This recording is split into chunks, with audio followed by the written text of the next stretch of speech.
പിതാവിൻ്റെയും പുത്രൻ്റെയും പരിശുദ്ധാത്മാവിൻ്റെയും നാമത്തിൽ ആമേൻ. ഈശോയുടെ എൻ്റെ ഏറ്റവും പ്രിയപ്പെട്ട സഹോദരങ്ങളെ, ഈശോയിലുള്ള നമ്മുടെ വിശ്വാസത്തെ മുറുകെ പിടിക്കാൻ ഈശോ നമുക്ക് ഈ ഒരു ശുശ്രൂഷയിലൂടെ തരുന്ന എല്ലാ ബോധ്യങ്ങളെ ഓർത്ത് നമുക്ക് നന്ദി പറയാം. ഓരോ ദിവസവും പരിശുദ്ധാത്മാവ് ആഗ്രഹിക്കുന്ന പോലെ ഈശോയെ മാത്രം ലക്ഷ്യം വെച്ചുകൊണ്ട് വിശ്വാസത്തിൽ അടിയുറച്ച് വളരാൻ നമുക്ക് ഓരോ ദിവസവും പരിശ്രമിക്കാം. ഓരോ നിമിഷങ്ങളിലും നമുക്ക് പരിശ്രമിക്കാം. വിശ്വാസത്തിൽ നമ്മുടെ മുമ്പിൽ ഏറ്റവും വലിയ മാതൃകകളിലൊന്നായ നമ്മുടെ പ്രിയപ്പെട്ട പരിശുദ്ധ അമ്മ, സഭയുടെ മതബോധനം നമ്മളെ പഠിപ്പിക്കുന്നുണ്ട്. വിശ്വാസത്തിന്റെ ഉദാത്ത മാതൃകകൾ പഴയ നിയമത്തിൽ പൂർവ്വപിതാവായ അബ്രഹാം, പുതിയ നിയമത്തിൽ നിന്ന് പരിശുദ്ധ അമ്മയെ നമുക്കൊരു വലിയ ഉദാഹരണമായിട്ട് സഭ കാണിക്കുന്നുണ്ട്. നമ്മുടെ വിശ്വാസം വളരാൻ വേണ്ടി നമുക്ക് ഈശോയിൽ നമ്മുടെ നോട്ടം ഉറപ്പിക്കാൻ നമുക്ക് വേണ്ടി ഒത്തിരി പ്രാർത്ഥിക്കുന്നുണ്ട് നമ്മുടെ അമ്മ. പരിശുദ്ധ അമ്മയുടെ പ്രത്യേക മാധ്യസ്ഥം തേടി നമ്മുടെ ഈ ശുശ്രൂഷ ഒരു അനുഗ്രഹമായി തീരാൻ വേണ്ടി നമുക്ക് പ്രാർത്ഥിക്കാം. ചേർന്ന് ഒരുമിച്ച് പ്രാർത്ഥിക്കാം. നന്മ നിറഞ്ഞ മറിയമേ സ്വസ്തി, കർത്താവ് അങ്ങയോടുകൂടെ സ്ത്രീകൾ അങ്ങ് അനുഗ്രഹിക്കപ്പെട്ടവളാകുന്നു. അങ്ങയുടെ ഉദരത്തിന്റെ ഫലമായി ഈശോ അനുഗ്രഹിക്കപ്പെട്ടവനാകും. പരിശുദ്ധ മറിയമേ തമ്പുരാന്റെ അമ്മേ, പാപികളായ ഞങ്ങൾക്ക് വേണ്ടി ഇപ്പോഴും ഞങ്ങളുടെ മരണസമയത്തും തമ്പുരാന്റെ അപേക്ഷിക്കണമേ. ആമേൻ. പ്രിയപ്പെട്ട സഹോദരങ്ങളെ, നമ്മുടെ ഈ ശുശ്രൂഷയിൽ നമ്മളിങ്ങനെ വിശ്വാസത്തെക്കുറിച്ച്, വിശ്വാസത്തിൽ നമ്മളിൽ ഉണ്ടാകുന്ന മാറ്റങ്ങളെക്കുറിച്ച്, പരിശുദ്ധാത്മാവ് ആ വിശ്വാസത്തിൽ നമ്മളെ നയിക്കുന്നതിനൊക്കെ ഓർത്തുള്ള കാര്യങ്ങളൊക്കെ നമ്മൾ ചിന്തിക്കുന്നു. പരിശുദ്ധാത്മാവ് തന്നെ നമുക്ക് ബോധ്യങ്ങൾ തന്ന് നമ്മളെ നയിച്ചുകൊണ്ടിരിക്കുകയാണ്. ഇന്നത്തെ ഈ ഒരു എപ്പിസോഡിൽ നമ്മൾ പ്രധാനമായിട്ടും ചിന്തിക്കാൻ പോകുന്നൊരു വിഷയം നമ്മുടെ ഈ ഒരു വിശ്വാസത്തെ, ഇനി അതിൻ്റെ ഏറ്റവും പ്രധാനപ്പെട്ട കാര്യങ്ങളിലേക്ക് നമ്മൾ എത്തേണ്ടതുണ്ട്. അതായത് ഈശോയെ തന്നെ നോക്കിക്കൊണ്ടുള്ള നമ്മുടെ ഒരു യാത്ര. ഈശോയിൽ വിശ്വസിക്കേണ്ടതിൻ്റെ, ഈശോയിൽ വിശ്വസിക്കുക എന്ന് വെച്ചാൽ എന്താണ്? ഈശോയിൽ വിശ്വസിക്കുക എന്ന് വെച്ചാൽ അതിൻ്റെ ബാക്കിയുള്ള കാര്യങ്ങൾ എന്തൊക്കെയാണ്? എന്തുകൊണ്ട് ഈശോയെ തന്നെ വിശ്വസിക്കണം? പരിശുദ്ധ ത്രിത്വത്തെക്കുറിച്ചുള്ള കാര്യങ്ങളൊക്കെ നമുക്കറിയാം. വിശ്വാസ പ്രമാണത്തിലെ സംഹിതകൾ നമുക്കറിയാം. എന്തുകൊണ്ടാണ് ഈശോയിൽ വിശ്വസിക്കണം എന്നൊരു ഫോക്കസ് ചെയ്യുക? അപ്പം അതിനെക്കുറിച്ച് നമ്മൾ ഈ ദിവസങ്ങളൊക്കെ, ഇനി വരുന്ന എപ്പിസോഡുകളിലൊക്കെ കുറച്ചുകൂടെ ഡീറ്റെയിൽഡ് ആയിട്ട്, കുറച്ചുകൂടെ ആഴത്തോടുകൂടി പഠിക്കും. തീർച്ചയായിട്ടും തുടക്കത്തിലൊക്കെ പറഞ്ഞ പോലെ തന്നെ നോട്ട്ബുക്കും പേനയും ബൈബിളും ഒക്കെ ആയിട്ടിരുന്ന് പ്രാർത്ഥിച്ചുകൊണ്ട് തന്നെ ഇത് പഠിക്കാൻ വേണ്ടിയിട്ട്, ഇത് വിശ്വാസത്തെ നമ്മൾ വളർത്താൻ വേണ്ടിയിട്ടൊക്കെ സ്വയം പരിശ്രമിക്കുക. ഒപ്പം തന്നെ നമ്മുടെ പ്രിയപ്പെട്ടവർക്ക് ഇതൊക്കെ പറഞ്ഞു കൊടുക്കുകയും ചെയ്യുക.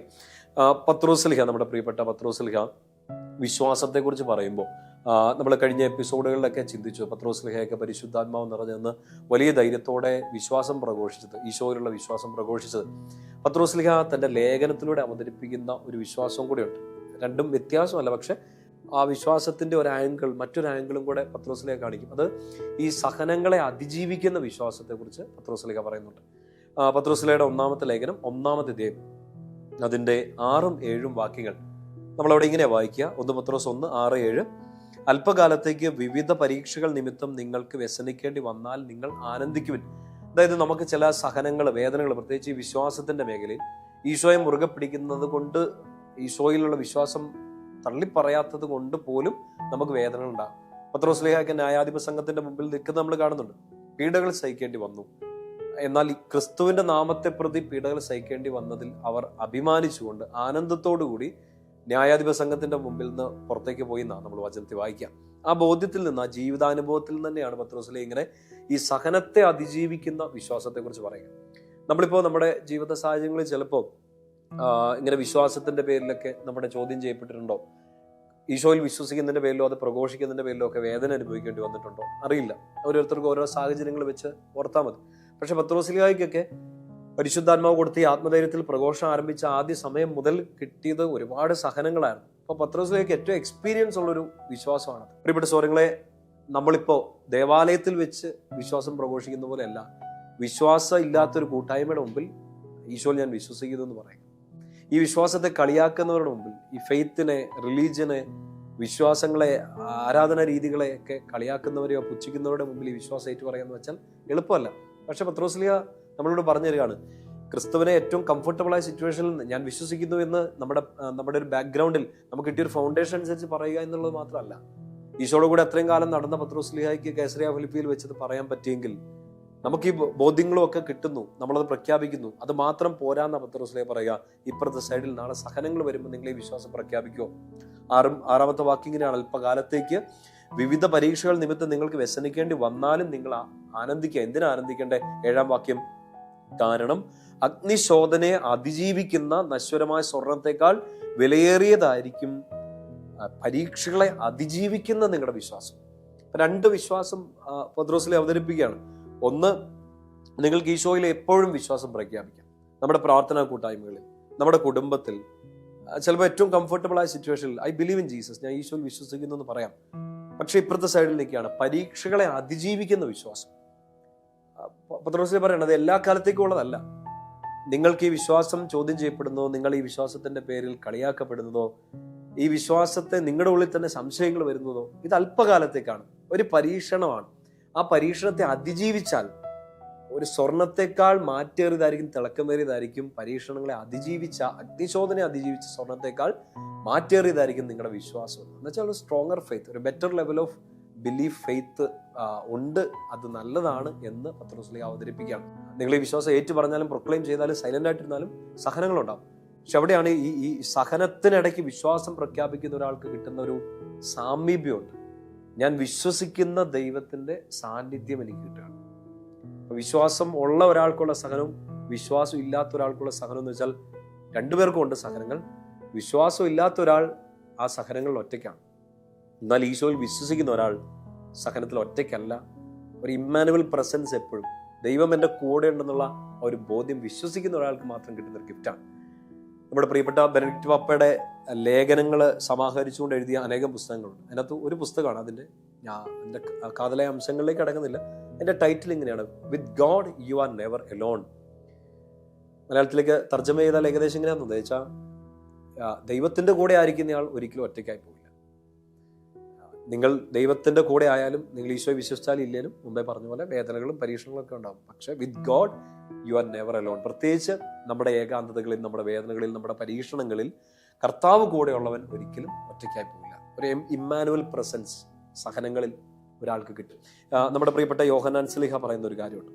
1 യോഹന്നാൻ 4-ാമത്തെ അധ്യായത്തിൽ അതിന്റെ 15-ഉം 16-ഉം വാക്യങ്ങൾ, 1 John chapter 4 verses 15 and 16, അവിടെ യോഹന്നാൻ സ്ലീഹ പറഞ്ഞിരുന്ന സുന്ദരമായ ഒരു കാര്യം. 15-ാമത്തെ വാക്യം ഇങ്ങനെയാണ്, യേശു ദൈവപുത്രനാണെന്ന് ഏറ്റു പറയുന്നവനിൽ ദൈവം വസിക്കുന്നു. ഏറ്റു പറയാന്ന് വെച്ചാൽ നമ്മൾ മുമ്പേ നമുക്ക് മനസ്സിലായിട്ടുണ്ടല്ലോ, ഈ ഈശോയിൽ വിശ്വസിക്കുക, വിശ്വസിച്ചാൽ മാത്രമല്ല എനിക്കത് ഏറ്റു പറയാൻ പറ്റുള്ളൂ. യേശു ദൈവപുത്രനാണെന്ന് ഏറ്റു പറയുന്നവനിൽ അഥവാ വിശ്വസിക്കുന്നവനിൽ ദൈവം വസിക്കുന്നു, അവൻ ദൈവത്തിലും വസിക്കുന്നു. 16-ാം വാക്യം കൂടെ ശ്രദ്ധിക്കണം, ദൈവത്തിന് നമ്മോടുള്ള സ്നേഹം നാം അറിയുകയും അതിൽ വിശ്വസിക്കുകയും ചെയ്തിരിക്കുന്നു. ദൈവം സ്നേഹമാണ്, സ്നേഹത്തിൽ വസിക്കുന്നവൻ ദൈവത്തിലും ദൈവം അവനിലും വസിക്കുന്നു. അപ്പൊ അത് ഏറ്റവും ഒരു വിശ്വാസിക്ക് കിട്ടുന്ന ഏറ്റവും വലിയ അനുഗ്രഹത്തെക്കുറിച്ച് യോഹന്നാൻ സ്ലീഹ പറഞ്ഞു തരികയാണ്. ഞാൻ ഈശോയിൽ വിശ്വസിച്ചാൽ, ഞാൻ ഈശോയെ പ്രഖ്യാപിച്ചാൽ, ഈശോ ദൈവത്തിലാണെന്ന് പ്രഖ്യാപിക്കുകയും വിശ്വസിക്കുകയും ചെയ്താൽ ദൈവം അവനിൽ വസിക്കുന്നു, അവൻ ദൈവത്തിലും വസിക്കുന്നു. നാം മുമ്പേ പറഞ്ഞ with God you are never Elon. ഞാൻ ഈശോയിൽ വിശ്വസിക്കുന്നുണ്ടെങ്കിൽ ഞാൻ ഒറ്റയ്ക്കായി പോകാൻ ഈശോ അനുവദിക്കുന്നില്ല. ഇമ്മാനുവൽ പ്രസൻസ്, ദൈവം കൂടെ നിൽക്കുന്ന ഒരു അനുഭവം എനിക്ക് കിട്ടുന്നത് ഞാൻ ഈശോയിൽ വിശ്വസിക്കുമ്പോൾ മാത്രമാണ്. ആ വചനം ഒന്നുകൂടെ ശ്രദ്ധിക്കുക, യേശു ദൈവപുത്രനാണെന്ന് ഏറ്റു പറയുന്നവനിൽ ദൈവം വസിക്കുന്നു, അവൻ ദൈവത്തിലും വസിക്കുന്നു. ഒരു കമ്പനി, ഒരു ബന്ധം ഒറ്റയ്ക്ക് സഹിക്കേണ്ടി വരില്ല, അതിജീവിക്കാൻ കർത്താവ് തന്നെ കൂടെ നിൽക്കും. പ്രിയപ്പെട്ട സഹോദരങ്ങളെ, ഇന്ന് ഈ ശുശ്രൂഷയുടെ ഭാഗമായിട്ട് നിങ്ങൾ നിൽക്കുമ്പോൾ, ഈ വചനമൊക്കെ കേൾക്കുമ്പോൾ, ഈ ബോധ്യങ്ങളൊക്കെ ഉള്ളിലോട്ട് പരിശുദ്ധാത്മാവ് തരുമ്പോൾ, എന്തെങ്കിലുമൊക്കെ ഒരു സഹനങ്ങളെ, വേദനകളൊക്കെ അതിജീവിച്ചുകൊണ്ടാണ് നിങ്ങൾ നിൽക്കുന്നതെങ്കിൽ ചിലതിന് മുമ്പിൽ നിങ്ങളിങ്ങനെ പരാജയപ്പെട്ട് നിൽക്കായിരിക്കും. ചിലതിന് മുമ്പിൽ ഇനി എന്ത് ചെയ്യണമെന്ന് അറിയാതെ നിൽക്കായിരിക്കും. ഒന്നും പ്രാർത്ഥിക്കാൻ പറ്റാത്ത സ്ഥിതികൾ നിൽക്കായിരിക്കും. ഈ വിശ്വാസ പ്രമാണത്തിന്റെ ഈ ഒരു ഭാഗം ആവർത്തിച്ച് ഇങ്ങനെ പ്രാർത്ഥിക്കുക. I believe in Jesus Christ. ഞാൻ ഈശോയിൽ വിശ്വസിക്കുന്നു, അവിടുത്തെ ഏകപുത്രൻ ഞങ്ങളുടെ കർത്താവുമായ ഈശോ മിശിഹായിൽ ഞാൻ വിശ്വസിക്കുന്നു. വലിയൊരു സ്റ്റേറ്റ്മെന്റ് ആണ്, നമ്മുടെ വിശ്വാസത്തിന്റെ ഏറ്റവും പ്രധാനപ്പെട്ട സ്റ്റേറ്റ്മെന്റ് ആണ്. ഏറ്റവും പ്രതിസന്ധി ഘട്ടത്തിലും നിങ്ങളുടെ മനസ്സിലുണ്ടാവേണ്ട ഒരു പ്രാർത്ഥനകളൊന്നാണ്, ഈശോയെ ഐ ബിലീവ്, ഞാൻ നിന്നിൽ വിശ്വസിക്കുന്നു. ആ വിശ്വാസം ഏറ്റു പറയുന്നതിലൂടെ നമുക്ക് സംഭവിക്കുന്ന എന്താ? ഇമ്മാനുവൽ, ദൈവം നിന്റെ കൂടെ നിൽക്കും. നീ ഒറ്റയ്ക്കായി പോവില്ല. With God you will never be alone. കർത്താവ് നിന്നിൽ വസിക്കും, നീ കർത്താവിലും വസിക്കും. സുവിശേഷങ്ങളിലെ സുന്ദരമായൊരു പ്രാർത്ഥനയല്ലേ മർക്കോസിന്റെ സുവിശേഷം 9-ാമത്തെ അധ്യായത്തിൽ അതിന്റെ 24-ാമത്തെ വാക്യം. തൻ്റെ മകന്റെ സൗഖ്യത്തിന് വേണ്ടി പ്രാർത്ഥിക്കുന്ന ആ അപ്പൻ ഇങ്ങനെ ഒരു പ്രാർത്ഥന നടത്താണ്. അത് ആ ആൾക്ക് വേണ്ടി മാത്രമുള്ളതല്ല, നമുക്ക് എല്ലാവർക്കും വേണ്ടിയുള്ള ഒരു പ്രാർത്ഥനയാണ്. 9:24 മർക്കോസ്. ഉടനെ കുട്ടിയുടെ പിതാവ് വിളിച്ചു പറഞ്ഞു, ഞാൻ വിശ്വസിക്കുന്നു, എൻ്റെ അവിശ്വാസം പരിഹരിച്ചെന്നെ സഹായിക്കണമേ. എന്താ വെച്ചാൽ എനിക്ക് ചില സമയത്ത് ചിലപ്പോൾ എനിക്കും നിങ്ങൾക്കും എല്ലാം ചിലപ്പോൾ സഹനങ്ങൾ ഏറി വരുമ്പോൾ ഈ അപ്പൻ മകന്റെ പൈശാചിക ബാധ സൗഖ്യപ്പെടാൻ വേണ്ടി, അതിൽ നിന്ന് അവൻ രക്ഷപ്പെടാൻ വേണ്ടിയിട്ടാണ് പ്രാർത്ഥിക്കുക. ഈശോ ചോദിക്കുന്നുണ്ട്, നീ നിനക്ക് വിശ്വസിക്കുന്നുണ്ടോ? പറ്റുമോ? എനിക്കിത് ചെയ്തു തരാൻ പറ്റുമെന്നോ, അല്ലെങ്കിൽ ഇവിടെ ഒരു അത്ഭുതം നടക്കുന്നൊക്കെ നീ വിശ്വസിക്കുന്നുണ്ടോ? അയാൾ പറയുന്നുണ്ട്, ഞാൻ വിശ്വസിക്കുന്നു, എൻ്റെ അവിശ്വാസം പരിഹരിച്ച് എന്നെ ഒന്ന് സഹായിക്കണേ. പ്രിയപ്പെട്ട സൗരങ്ങൾ, നമ്മൾ ഇപ്പൊ എത്രയോ വചനങ്ങൾ കേട്ടാലും, എത്രയോ ധ്യാനങ്ങൾ കൂടിയാലും, എത്രയോ ബൈബിളിലെ വചനങ്ങളൊക്കെ കാണാപ്പാടം പഠിച്ചാലും, റിയൽ ലൈഫ് സിറ്റുവേഷനിൽ ഒരു യുദ്ധക്കളത്തിൽ നിൽക്കുന്ന സമയത്ത് ഈ വിശ്വാസം ചോദ്യം ചെയ്യപ്പെടാം അല്ലേ? കർത്താവ്, ഞാൻ ഇത്രയും പ്രാർത്ഥിച്ചിട്ട്, ഞാൻ ഇത്രയും സഭയോട് ചേർന്ന് നിന്നിട്ട്, ഞാൻ ഇത്രയും വിശുദ്ധ ഗ്രന്ഥം കൈപ്പിടിച്ചിട്ട്, ഈ ശുശ്രൂഷകളുടെയൊക്കെ ഭാഗമായി ഞാൻ നിന്നിട്ട്, എനിക്ക് താങ്ങാൻ പറ്റുന്നതിനെക്കാട്ട് അപ്പുറമൊക്കെ സഹനമൊക്കെ ആണല്ലോ ഈശോയി വരുന്നത്. എനിക്ക് ഐ കാൺട്ട് ബിലീവ് സംടൈംസ്. നീ ഇവിടെ ഉണ്ടെന്ന് എനിക്കറിയാം ഈശോയെ. പക്ഷെ ഇങ്ങനൊരു സാഹചര്യത്തിൽ ഞാൻ ഇങ്ങനെ ഒഴുകി ഒഴുകി ഒഴുകി ഒരു പിടി കിട്ടാതെ ഇങ്ങനെ ഒഴുകിക്കൊണ്ടിരിക്കുകയാണ്. എനിക്കറിയില്ല ഈശോ ഇത് എങ്ങോട്ടാണ് പോകുന്നതെന്ന്. നമ്മളൊക്കെ ചിലപ്പോൾ ആകുലപ്പെട്ടുണ്ടാകാം, സങ്കടപ്പെട്ടുണ്ടാകാം. ഈ ഒരു അപ്പനെ പോലെ നമുക്ക് പറയണം, ഈശോയെ, എനിക്കിത് എവിടെ എത്തിപ്പോകാൻ പോകുന്നതെന്ന് അറിയില്ല, ഇതെന്താണ് ഇതിന്റെ റിസൾട്ട് എന്ന് അറിയാൻ പോകുന്നില്ല, ഇതിനെ എനിക്ക് അതിജീവിക്കാൻ പറ്റുമെന്ന് എനിക്ക് അറിഞ്ഞൂടാ. പക്ഷെ ഞാൻ വിശ്വസിക്കുന്നു, നീ എൻ്റെ കൂടെ ഉണ്ടെന്ന് ഞാൻ വിശ്വസിക്കുന്നു. അപ്പോഴും എൻ്റെ ഉള്ളിലൊരു അവിശ്വാസമുണ്ട്, അതങ്ങ് പരിഹരിച്ച് എന്നെ ഒന്ന് സഹായിക്കണമേ. പ്രിയപ്പെട്ട സഹോദരങ്ങളെ, നിങ്ങൾ ഇന്ന് കടന്നു പോകുന്ന ഏത് ബുദ്ധിമുട്ടിലും, ഇതിപ്പോ അച്ഛൻ ഇന്ന് ഇരുന്ന് നിങ്ങളെ പഠിപ്പിച്ചുകൊണ്ടിരിക്കുന്ന, പറഞ്ഞു തരുന്ന കുഞ്ഞു കുഞ്ഞു കാര്യങ്ങളിൽ, ഓരോ ജീവിത സാഹചര്യത്തിലും, പ്രത്യേകിച്ച് പത്രോസിലെ പറഞ്ഞ പോലെ പരീക്ഷകളെ അതിജീവിക്കുന്ന ചില സിറ്റുവേഷനിൽ ഈ ബോധ്യങ്ങൾ പരിശുദ്ധാത്മാവ് നിങ്ങൾക്ക് വീണ്ടും വീണ്ടും തെളിയിച്ചു തരട്ടെ എന്ന് പ്രാർത്ഥിക്കുകയാണ്. ലൂക്കാ സുവിശേഷത്തിൽ ഇതിനോട് ചേർന്ന് വായിക്കാവുന്ന ഒരു വചനമുണ്ട്. ലൂക്കാ 17 അതിന്റെ 5-ാമത്തെ വാക്യം. ഈ വിശ്വാസം വർദ്ധിക്കാൻ വേണ്ടിയിട്ട് ഇങ്ങനെ ചോദിക്കുന്നില്ലേ? അപ്പസ്തോലന്മാർ തന്നെ ചോദിക്കല്ലേ? ലൂക്കാ 17:5. അപ്പോൾ അപ്പസ്തോലന്മാർ കർത്താവിനോട് പറഞ്ഞു, ഞങ്ങളുടെ വിശ്വാസം വർദ്ധിപ്പിക്കണമേ, ഇൻക്രീസ് അവർ ഫെയ്ത്ത്. ഞങ്ങൾക്കിപ്പോൾ വിശ്വാസമുണ്ട്, പക്ഷെ അത് വർദ്ധിക്കണം. ഇത് പോരാ. ഈ ഞങ്ങൾക്ക് സഹനങ്ങൾ വരുമ്പോൾ, ഈശോയെ നിന്റെ കൂടെ നിൽക്കുമ്പോഴോ ദേവാലയത്തിൽ നിൽക്കുമ്പോഴോ ഉള്ള വിശ്വാസമല്ല, പരീക്ഷകളെ അതിജീവിക്കാൻ പറ്റുന്ന ഒരു വിശ്വാസം നീ ഞങ്ങൾക്ക് തരണമേ. ലൂക്കാ സുവിശേഷം 22-ാമത്തെ അധ്യായത്തിൽ 31-32 വാക്യങ്ങൾ ഈശോ തന്നെ ഇവരുടെ സിറ്റുവേഷൻ മനസ്സിലാക്കിക്കൊണ്ട് പത്രോസിലോട് പറയുന്ന ഒരു കാര്യമുണ്ട്. ശിമയോൻ, ഇതാ സാത്താൻ നിങ്ങളെ ഗോതമ്പ് പോലെ പാറ്റാൻ ശ്രമിച്ചു, എന്നാൽ നിന്റെ വിശ്വാസം ക്ഷയിക്കാതിരിക്കാൻ ഞാൻ നിനക്ക് വേണ്ടി പ്രാർത്ഥിച്ചു എന്നാണ് ഈശോ പറയും. നീ പോയിട്ട് നിന്റെ സഹോദരങ്ങളെ ശക്തിപ്പെടുത്തണം. അപ്പൊ ഈശോ ശരിക്കും പത്രോസിലേക്ക് വേണ്ടി, അപ്പസ്തോലന്മാർക്ക് വേണ്ടി, അപ്പസ്തോലന്മാർ പ്രാർത്ഥിച്ചു, ഞങ്ങളുടെ വിശ്വാസം വർദ്ധിപ്പിക്കണമേ. ഈ ഒരു പരീക്ഷണം വരുന്നു. ഈശോ പുതിയ ഉടമ്പടിയെ കുറിച്ചൊക്കെ പറയുന്നു, വിശുദ്ധ കുർബാന സ്ഥാപിക്കുന്നു. ഇനി ആ ഒറ്റുകൊടുക്കലിന്റെ ഒക്കെ സമയങ്ങളൊക്കെ ഉണ്ട്. നിങ്ങളുടെ വിശ്വാസം ചോദ്യം ചെയ്യപ്പെടാൻ പോകുന്ന സമയം വരുവാണ്. നിങ്ങളുടെ കൂടെ ഇത്രയും നേരം നിന്ന ഞാൻ പോലും നിങ്ങളുടെ അടുത്തുനിന്ന് മാറിപ്പോയോ എന്ന് ഇനി ഈശോയെ ഒരിക്കലും കാണാൻ പറ്റില്ലേ എന്നുള്ള ഭയം മാനുഷികമായിട്ട് ഈ ശിഷ്യന്മാരെ ബാധിക്കാൻ ഇനി മണിക്കൂറുകളേ ഉള്ളൂ. പരീക്ഷണത്തിന്റെ ഏറ്റവും വലിയ ആ രാത്രിയിലേക്ക് എത്തിപ്പോവാണ്.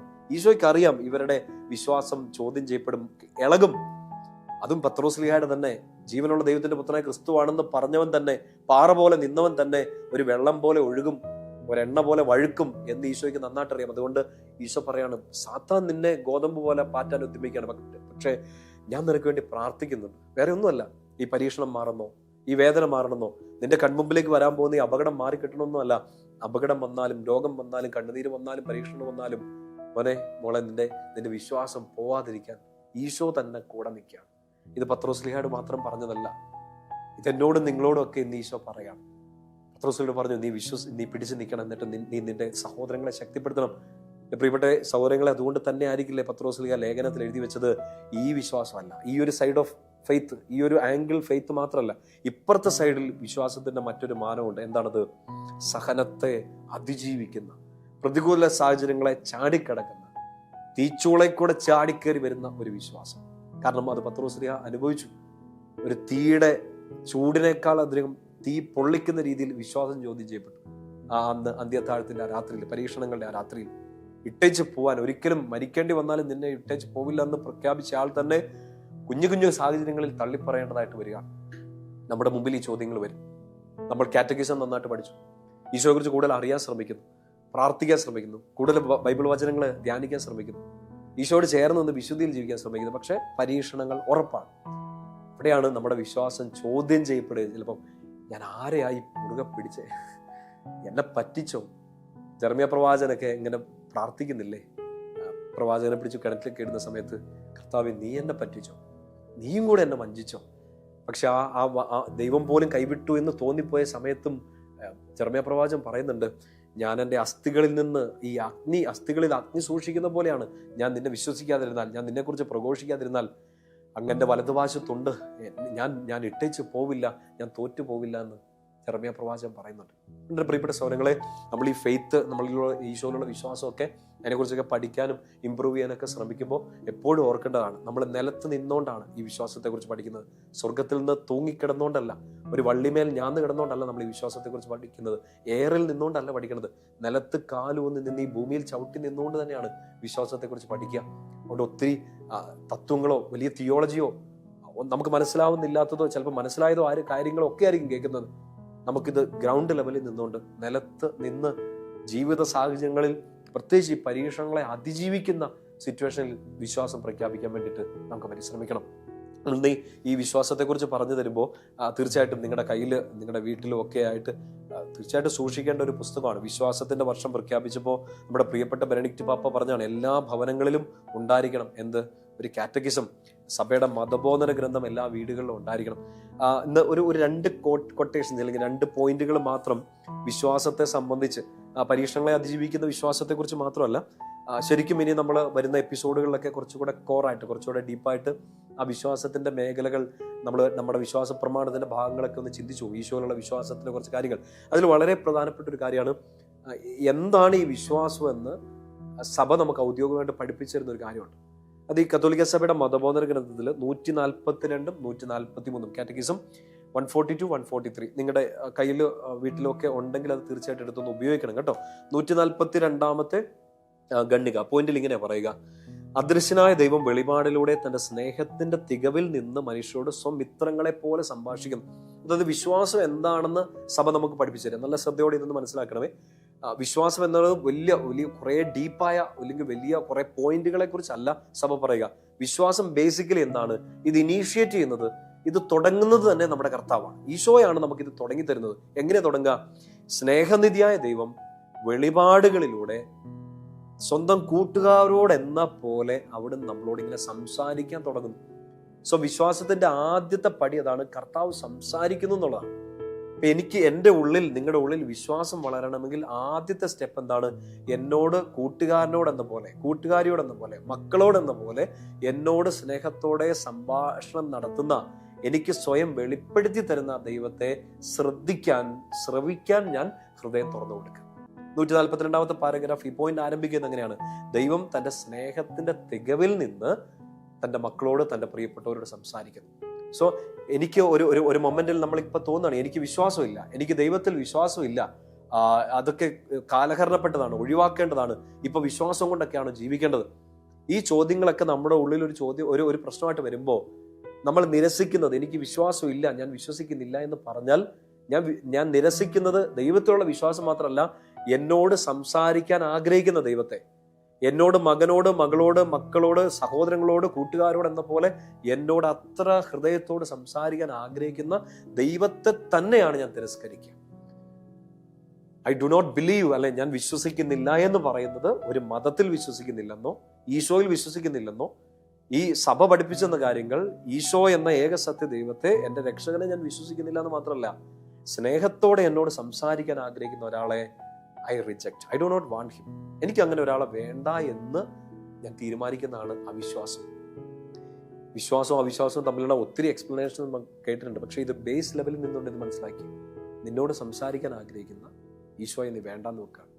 പ്രത്യേകിച്ച് ഓർക്ക് പ്രതികൂല സാഹചര്യങ്ങളിൽ നമ്മൾ ആ സമയങ്ങളൊക്കെ ഈ വേദനകളെക്കുറിച്ച്, ഈ സങ്കടങ്ങളെക്കുറിച്ചൊക്കെ പഴി പറഞ്ഞുകൊണ്ട്, പരാതി പറഞ്ഞുകൊണ്ട്, പരിതപിച്ചുകൊണ്ട് ഇരുന്നിട്ടുണ്ടെങ്കിൽ സംസാരിക്കുന്ന ദൈവത്തെ കേൾക്കാൻ പറ്റാണ്ട്. ഈ സഹനത്തിലൂടെ കർത്താവിന് നിന്നോട് എന്താ പറയാനുള്ളത്? ഈ സഹനത്തിലൂടെ എന്താണ് കർത്താവ് അപ്പുറത്തെ സൈഡിൽ ഒരു നന്മ ഒരുക്കുന്നത്? സ്വരം കേട്ടില്ലെങ്കിൽ, കർത്താവിന്റെ സ്നേഹം സ്വീകരിക്കാൻ റെഡി ആയില്ലെങ്കിൽ ഈ സഹനത്തെ നമ്മളൊരു ശാപമായിട്ട് എടുക്കും. കർത്താവ് അനുവദിച്ച സഹനങ്ങളെ പോലും അതിന്റെ അർത്ഥം പിടികിട്ടാതെ നമ്മൾ ആ സഹനത്തിൽ തകർന്നു പോകും. എന്നാൽ കർത്താവിന്റെ സ്വരം കേൾക്കാൻ തയ്യാറായാൽ, കർത്താവ് അനുവദിച്ച സഹനങ്ങളിലൂടെ ഈ സ്വർണത്തെക്കാൾ, പൊന്നിനേക്കാൾ, തങ്കത്തെക്കാൾ മാറ്റേറിയ, വെണ്മയേറിയ, തിളക്കമാർന്ന, മൂല്യമേറിയ ഒരു വിശ്വാസ ജീവിതത്തിലേക്ക് കർത്താവ്, അടുത്തൊരു ലെവലിലേക്ക് കർത്താവ് നമ്മളെ ഉയർത്തും. കൃത്യമായിട്ട് കർത്താവിന്റെ സ്വരം കേൾക്കാൻ തയ്യാറായാൽ. കാരണം ബോധ്യം നമുക്ക് തരിക, നമ്മളോട് സംസാരിക്കുന്നു. എന്നിട്ട് ഇതിന്റെ തുടർന്നുള്ള വാക്യങ്ങൾ ഇങ്ങനെയാണ്: തന്റെ സൗഹൃദ വലയത്തിലേക്ക് അവരെ ക്ഷണിക്കേണ്ടതിനും സ്വീകരിക്കേണ്ടതിനുമായി അവിടുന്ന് അവരുടെ ഇടയിൽ ചരിക്കുന്നു. അപ്പൊ എന്തിനാണ് കർത്താവ് എന്നോട് സംസാരിക്കുന്നത്? എടാ, നീ ഇന്നു മുതൽ വിശ്വാസിയാകും, എടി നീ ഇന്നു മുതൽ വിശ്വസിച്ചു തുടങ്ങും, ഇങ്ങനെ പറഞ്ഞ് നമ്മുടെ മേലേക്ക് ഒരു ഫോഴ്സ് വെക്കുകയല്ല, പിന്നെ ഒരു ഫോഴ്സ് വെച്ച് നമ്മളിങ്ങനെ ബലപ്പെടുത്തി വിശ്വസിപ്പിക്കുകയല്ല. കർത്താവ് ചെയ്യുന്നത് എന്താണ്? ചിലപ്പോൾ നമ്മുടെ വീടുകളിൽ നിന്ന്, നമ്മുടെ ഗുരുക്കന്മാരിൽ നിന്നൊക്കെ ചിലപ്പോൾ ഇങ്ങനെ ഒരു ശാസന കിട്ടുന്നു, വിശ്വസിക്കുക, ഇല്ലെങ്കിൽ ശരിയാവില്ല, ഈ വിശ്വാസം ഇല്ലാണ്ട് ഇങ്ങനെ നടന്നാൽ ശരിയാവുമോ, ഇങ്ങനെയൊക്കെയാണോ, പിന്നെ ഇങ്ങനെ ഒരു കുടുംബത്തിൽ ജനിച്ചിട്ട്. ചിലപ്പോൾ നമ്മുടെ മേലെ ഈ ഫോഴ്സ് ചെയ്യപ്പെടും വിശ്വാസം. അത് നിലനിൽക്കില്ല. നമുക്ക് തന്നെ അറിയാലോ. നിങ്ങൾ പ്രത്യേകിച്ച് ഒരു ചെറുപ്പക്കാരി, നിങ്ങളിങ്ങനെ ഒരു വിശ്വാസത്തിന്റെ മേഖലയിൽ ഒരു ചാഞ്ചാട്ടത്തിലാണെങ്കിൽ എവിടെയെങ്കിലും വെച്ച് ഇങ്ങനെ അനുഭവം ഉണ്ടായത്, അത് നമ്മുടെ മേലെ അടിച്ചേൽപ്പിക്കപ്പെട്ട വിശ്വാസം. ഇങ്ങനെ ചെയ്തില്ലേ ശരിയാവില്ല, അല്ലെങ്കിൽ ഇത് നമ്മുടെ ഇതിന്റെ ഒരു ഭാഗമല്ലേ, അടിച്ചേൽപ്പിക്കുന്ന വിശ്വാസമെല്ലാം ചെറിയൊരു അടി കിട്ടുമ്പോഴത്തേനും ഒഴുകിപ്പോ. എന്നാൽ യഥാർത്ഥത്തിലുള്ള വിശ്വാസം ആര് തരുന്നതാണ്? ഈശോ നേരിട്ട്. അത് ഈശോയിൽ നിന്ന് തന്നെ സ്വീകരിക്കണം. സൗഹൃദത്തോടെന്ന പോലെ, കൂട്ടുകാരോടെന്ന പോലെ സംസാരിക്കുന്ന ഒരു ദൈവം ചുമ്മാ മിണ്ടിയ വിശ്വാസം തരിക മാത്രമല്ല, തൻ്റെ സൗഹൃദ വലയത്തിലേക്ക് അവരെ ക്ഷണിക്കേണ്ടതിനും ഒപ്പം തന്നെ സ്വീകരിക്കേണ്ടതിനും. എന്ന് വെച്ചാൽ എന്നോട് ഈശോ നിങ്ങളോട് ഈശോ ഓടി വന്നിട്ട് നീ എന്നെ വിശ്വസിക്കുക എന്ന് പറയല്ല. He's inviting. സോ വിശ്വാസം ഒരു ഇൻവിറ്റേഷനാണ്. വിശ്വാസം ഒരു ക്ഷണം എന്ന് വെച്ചാൽ നീ വരണം എന്ന് ഈശോ ആഗ്രഹിച്ചുകൊണ്ട് നിന്നെ സ്നേഹത്തോടെ വിളിക്കുന്ന ഒരു പ്രക്രിയയാണ് വിശ്വാസത്തിന്റെ ആദ്യത്തെ പടി. നമുക്കതിനെ മറ്റൊരു വാക്കി വിളിക്കാം, വെളിപാട്, റെവലേഷൻ. God reveals himself. ദൈവം തന്നെ വെളിപ്പെടുത്തുന്നു. എങ്ങനെ? പ്രകൃതിയിലൂടെ, വചനത്തിലൂടെ, സംഭവങ്ങളിലൂടെ, മനസാക്ഷിയിലൂടെ, ഓരോ ദിവസവും മറിച്ചു നോക്കുന്ന ബൈബിൾ വചനങ്ങളിലൂടെ, ജീവിതം നിന്റെ മുമ്പിൽ കർത്താവ് ഒരുക്കി വെക്കുന്ന അനുഭവങ്ങളിലൂടെ. Trying to communicate to you. നിന്നോട് സംസാരിക്കാൻ ഈശോ ആഗ്രഹിക്കുന്നുണ്ട്. ഇതിപ്പോ നീ വേദനയിലായാലും നീ ആനന്ദത്തിലായാലും ഈശോ നിന്നോട് സംസാരിക്കാൻ ആഗ്രഹിക്കുന്നുണ്ട്. അതിന് നീ കൊടുക്കുന്ന പ്രത്യുത്തരമാണ് വിശ്വാസം. So faith is an answer to God's revelation. നിന്നോട് സ്നേഹത്തോടെ സംസാരിക്കാൻ ആഗ്രഹിക്കുന്ന ദൈവത്തോടുള്ള നിന്റെ സ്നേഹത്തോടുള്ള അക്സെപ്റ്റൻസിന്റെ പേരാണ് വിശ്വാസം. അപ്പൊ ആ വിശ്വാസമാണ് ബേസ്. അത് കഴിഞ്ഞിട്ടാണ് ബാക്കി നമ്മൾ ആരിൽ വിശ്വസിക്കുന്നു, എന്തിലൊക്കെ വിശ്വസിക്കുന്നു, എന്തൊക്കെയാണ് വിശ്വാസത്തിന്റെ സൈഡ് ബൈ കാര്യങ്ങൾ, ഇനി വരാനുള്ള കാര്യങ്ങൾ എന്തൊക്കെയാണ്. ഇതൊക്കെ നമ്മൾ ആ ഒരു മേഖലയിലോട്ടൊക്കെ എത്തുന്നത് ആദ്യമേ എൻട്രി ലെവലിൽ റെഡിയാക്കാം, ഫൗണ്ടേഷൻ റെഡിയാക്കാം. ഫൗണ്ടേഷൻ പിടികിട്ടി എന്ന് കരുതുന്നു. 142 പാരഗ്രാഫ് മാത്രം ഒന്ന് ശാന്തമായിട്ടിരുന്ന് വായിച്ച് ധ്യാനിച്ചാൽ തന്നെ നമുക്ക് പിടികിട്ടും. എന്നോട് സ്നേഹത്തോടെ സംസാരിക്കുന്ന ഈശോ എന്തിനാ എന്നോട് സംസാരിക്കുന്നത്? അവന്റെ സ്നേഹവലയത്തിലേക്ക്, കൂട്ടായ്മയിലേക്ക്, സൗഹൃദത്തിലേക്ക് എന്നെ ക്ഷണിക്കാനും ഒപ്പം തന്നെ ഞാൻ എസ് പറയുമ്പോൾ, ഞാൻ ആമേൻ പറയുമ്പോൾ, ഈശോ ഞാൻ റെഡിയാണെന്ന് പറയുമ്പോഴത്തേനും സ്വീകരിക്കാനും കൂടെ ഈശോ വന്ന് നിൽക്കുകയാണ്. അതിനുവേണ്ടി കർത്താവ് ചെയ്യുന്നത് എന്താന്ന് നോക്കിക്കേ. സ്വീകരിക്കേണ്ടതിനുമായി അവിടുന്ന് അവരുടെ ഇടയിൽ ചരിക്കുന്നു. He's moving. എൻ്റെ ജീവിതത്തിന്റെ ഓരോ ദിവസങ്ങളിലും ഈശോ എൻ്റെ കൂടെ നടക്കുകയാണ്, എന്നോട് സംസാരിച്ചുകൊണ്ട്. എനിക്ക് ബിലീവ് ചെയ്യാൻ, എനിക്ക് ഈശോയെ ട്രസ്റ്റ് ചെയ്യാൻ, എനിക്ക് ഈശോയെ വിശ്വസിക്കാൻ വേണ്ടി ഓരോ അവസരങ്ങളിലൂടെ കർത്താവ് സംസാരിക്കുകയാണ്.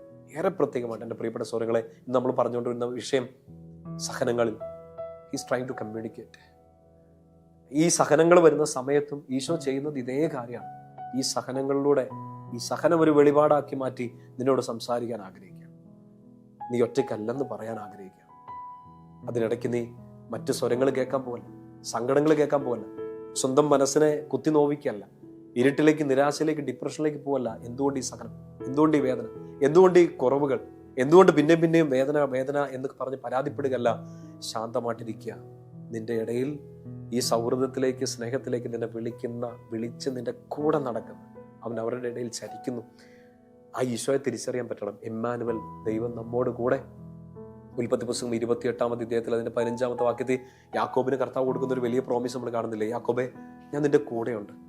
നീ പോകുന്നിടത്തെല്ലാം ഞാൻ നിന്റെ കൂടെ കാണും. നിന്നോട് പറഞ്ഞതെല്ലാം പൂർത്തിയാക്കുന്നതുവരെ ഞാൻ നിന്നെ കൈവിടില്ല. പ്രോമിസാണ്. യാക്കോബ് ഒരു നദീതീരത്ത് കിടന്നുറങ്ങുമ്പോൾ കാണുന്ന ഒരു സ്വപ്നത്തിലാണ് ഈ ഒരു ദൈവസ്വരം കേൾക്കാൻ പറ്റുന്നത്. Jacob believed it. യാക്കോബ് അത് ബിലീവ് ചെയ്തു, വിശ്വസിച്ചു. എന്നോട് കർത്താവ് സ്വപ്നത്തിൽ സംസാരിച്ചു, എനിക്കൊരു ദർശനം കിട്ടി. യാക്കോബ് യാത്ര തുടരുകയാണ്. യാക്കോബിന് പിന്നീടുള്ള യാത്രകളിലൊക്കെ യാക്കോബിന്റെ ലൈഫ് മാത്രം എടുത്താൽ പോലും നമ്മുടെ എല്ലാ ലൈഫിൽ കർത്താവ് കൂടെ ഉണ്ടെന്നൊരു ബോധ്യം കിട്ടിയൊരു മനുഷ്യരാണ് നമ്മളെല്ലാം. ആ സ്വരം കർത്താവ് കൂടെ ഉണ്ടെന്ന് നമുക്ക് എപ്പോൾ പിടികിട്ടുന്നത്? പ്രത്യേകിച്ച് വേദനകളുടെ സമയത്താണ്. ആ വേദനകളിലൊക്കെ ഒരുപക്ഷെ വിശ്വാസം ചോദ്യം ചെയ്യപ്പെടുന്ന സമയത്ത്, എൻ്റെ ഫെയ്ത്ത് കറക്റ്റ് ആയിരുന്നോ എന്ന് ചോദ്യം നമുക്ക് തന്നെ തോന്നുന്നൊരു സമയത്ത് ഈ സ്വരം കേൾക്കണം. ഇപ്പോഴും ഹീസ് ഇൻവൈറ്റിംഗ്. ഇപ്പോഴും ഈശോ നമ്മളെ ക്ഷണിച്ചുകൊണ്ടിരിക്കുകയാണ്. ഇപ്പോഴും അവൻ നമ്മുടെ ഇടയിൽ ചരിച്ചുകൊണ്ടിരിക്കുകയാണ്. നമ്മുടെ ബെനഡിക്റ്റ് പാപ്പ പറഞ്ഞതുപോലെ, with God you will never be alone. എൻ്റെ വിശ്വാസം എൻ്റെ ആമേനാണ്. എൻ്റെ ആമേൻ, ഞാൻ നിന്റെ സ്വരം കേൾക്കാമെന്നുള്ളതിൻ്റെ ഉറപ്പാണ്. ആ ഉറപ്പിൻ്റെ മേലാണ് എൻ്റെ വിശ്വാസം നിൽക്കുന്നത്. ആ വിശ്വാസത്തിലാണ് ഞാനിനി മുന്നോട്ട് പോകാൻ പോകുന്നത്. പ്രിയപ്പെട്ട സൗരങ്ങളെ, വിശ്വാസം എന്നാൽ പ്രത്യുത്തരമാണ്, ഒരു ഈശോയ്ക്ക് കൊടുക്കുന്ന ഒരു മറുപടിയാണ്, ഒപ്പം തന്നെ ഈശോയുടെ മുമ്പിൽ ഒരു സമർപ്പണമാണ്. ഈ സഹനങ്ങളിൽ, വേദനകളിലൊക്കെ എല്ലാത്തിനും അതിജീവിച്ച് മുന്നോട്ട് പോകാൻ കർത്താവിൻ്റെ സഹായം നിങ്ങൾക്ക് കൂടെ ഉണ്ടാവട്ടെ. നമുക്ക് പരസ്പരം പ്രാർത്ഥിക്കാം. കർത്താവിൻ്റെ കൃപ നമ്മളെ മുന്നോട്ട് നയിക്കും. പിതാവിൻ്റെയും പുത്രൻ്റെയും പരിശുദ്ധാത്മാവിൻ്റെയും നാമത്തിൽ ആമേൻ.